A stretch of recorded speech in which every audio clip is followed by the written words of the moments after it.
আজকে আপনাদেরকে নিয়ে এসেছি বাংলাদেশের জাতীয় মসজিদ। জি, এই মসজিদটি হচ্ছে বাংলাদেশের রাজধানীর ঢাকার প্রাণকেন্দ্রে পল্টনে অবস্থিত, অথবা গুলিস্তানও বলতে পারেন। মসজিদটির নাম হচ্ছে বাইতুল মোকাররম। নিশ্চয়ই কাঠামো দেখে ইতিমধ্যেই বুঝতে পেরেছেন। 1968 সালে মসজিদটির নির্মাণ কাজ সম্পন্ন হয়, আর স্থাপত্যশৈলী অত্যন্ত দৃষ্টিনন্দন। আপনারা যারা এসেছেন তারাই দেখেছেন, বুঝতেও পেরেছেন, অথবা কোনো ভিডিওর মধ্যেও দেখেছেন। তৎকালীন পাকিস্তানের বিশিষ্ট শিল্পপতি লতিফ বাওয়ানি ও তার ভাতিজা ইয়াহিয়া বাওয়ানির উদ্যোগে এই মসজিদটি নির্মাণের পদক্ষেপ গ্রহণ করেন। এই গ্রহণ করার সাথে মসজিদের একসাথে প্রায় 30,000 মুসল্লি নামাজ আদায় করতে পারেন এবং সক্ষম। ফলে ধারণ ক্ষমতার দিক দিয়ে এটি বিশ্বের 10তম বৃহত্তম মসজিদ।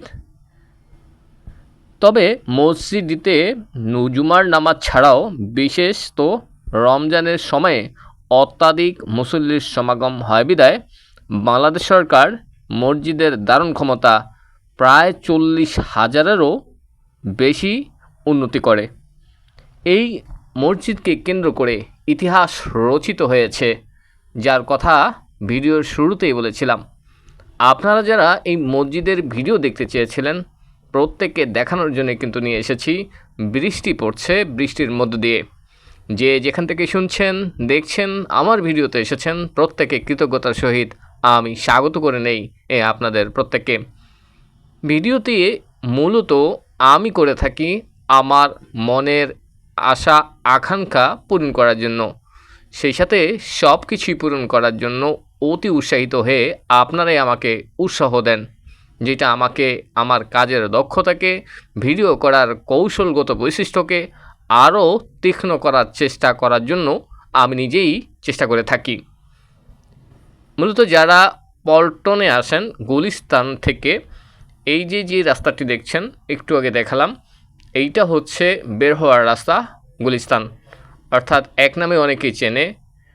যারা নারায়ণগঞ্জ থেকে আসেন, উৎসব অথবা বন্ধন গাড়ির কাউন্টারের সামনে বৃষ্টির পানি অনেকটাই জমে গিয়েছিল। আমি পা দিয়েই মূলত একটু সরিয়ে দেওয়ার চেষ্টা করছি, কিন্তু পানি যাচ্ছে না। যাই হোক, এই দৃষ্টিনন্দন মুহূর্তটুকু আমি হাতছাড়া করতে চাইনি, ভেবেছি আপনাদেরকে দেখাবো। তাই তো চলে এসেছি আপনাদের এই কাছে। নিশ্চয়ই মসজিদের ঢোকার ঠিক আল্লাহু আকবার নামে যে শব্দটি আছে, দেখেই শান্তি। খুব দৃষ্টিনন্দন, দেখতে যেমন মনের মাধুরী মিশিয়ে আপনার মনটাকে করতে পারেন আরও শান্ত এই বাইতুল মোকাররম মসজিদে এসে। এই মুহূর্তে মসজিদের যে প্রধান নিচতলার গেটটা আছে সেটাই আমি দেখাচ্ছি। এখান দিয়েই মূলত ভেতরে ঢুকতে হয় এবং এসি দিয়েই কিন্তু আবদ্ধ থাকে ভিতরের দৃশ্যটুকু। আর আমি যখনই সামনের দিকে আস্তে আস্তে করে এগিয়ে যাই, প্রতিটা দরজাই এরকম দৃষ্টিনন্দন এবং খুবই উন্নত মানের ডিজাইন এবং দামের দিক থেকে অনেক বেশি।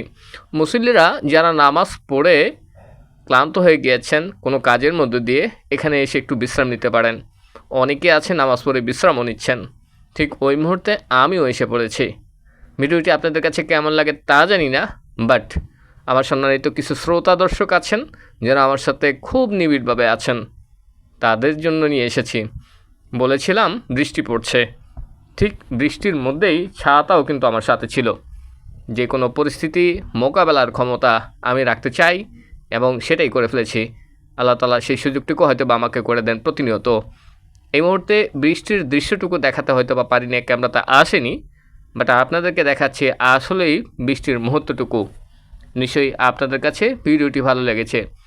যারা রমজান মাসে ইফতারি করেন, মূলত এই সাইটটাই ইফতারি করেন অনেক মানুষ নিয়ে, প্রায় 2,000-2,500 মানুষের ইফতারির ব্যবস্থা করে থাকেন। জাতীয় যেই বিষয় আছে, জাতীয় মসজিদ বাইতুল মোকাররমের কমিটি আছেন, তারা মুসল্লিদের জন্য এরকম ব্যবস্থা করেন।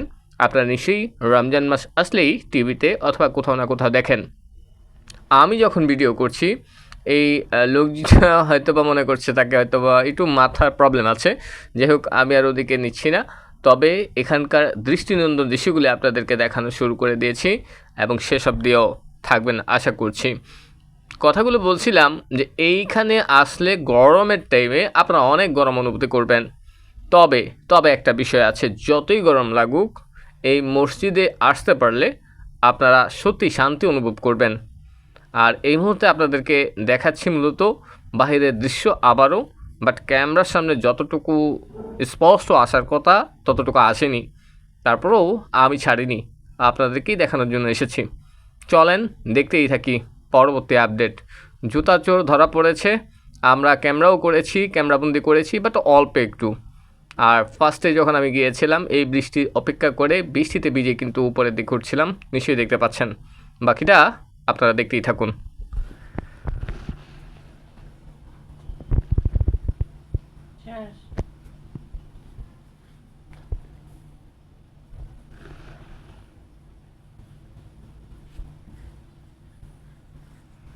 তো যারা আমার সাথে যুক্ত আছেন, আমার ভিডিওগুলো দেখেছেন শেষ পর্যন্ত, আপনাদের প্রত্যেককে স্বাগত জানাচ্ছি।